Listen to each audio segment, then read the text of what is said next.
We all knew what we'd signed up for, but strapping on our gear, loading our weapons, and stepping onto that bird made it real in a way words never could. There's something about the weight of your pack, the feel of your rifle, and the sound of those engines roaring to life that drives the point home. This was it. The mission. The moment. A good day to fight, too nice of a day to die, and I'd be damned if I didn't bring all my men back home. I had to. Failure wasn't an option. The rhythmic whir of the rotors and the deafening roar of the engines provided an oddly comforting backdrop for introspection. Whether you spent that time reflecting, praying, or just trying to convince yourself you'd make it through, it was a ritual every soldier had. Officially, this wasn't called a war, but I don't give a damn what the suits want to call it. Every time I put this uniform on and step into the fire, I'm at war. Our bird rattled under enemy fire as we made a hot drop.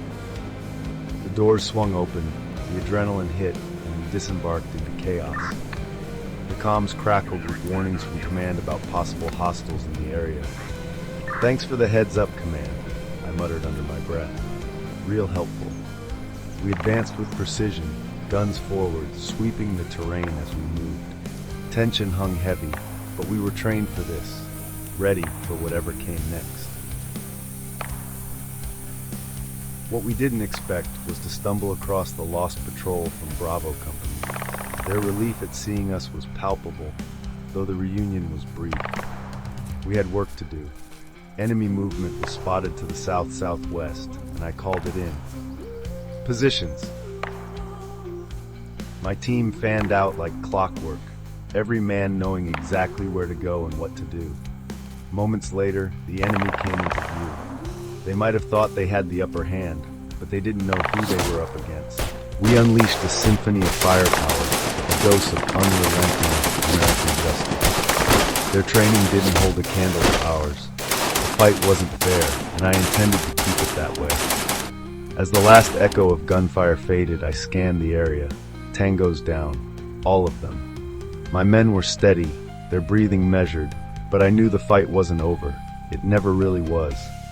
We regrouped and pushed forward to secure the enemy's forward operating base. This was just the warm-up.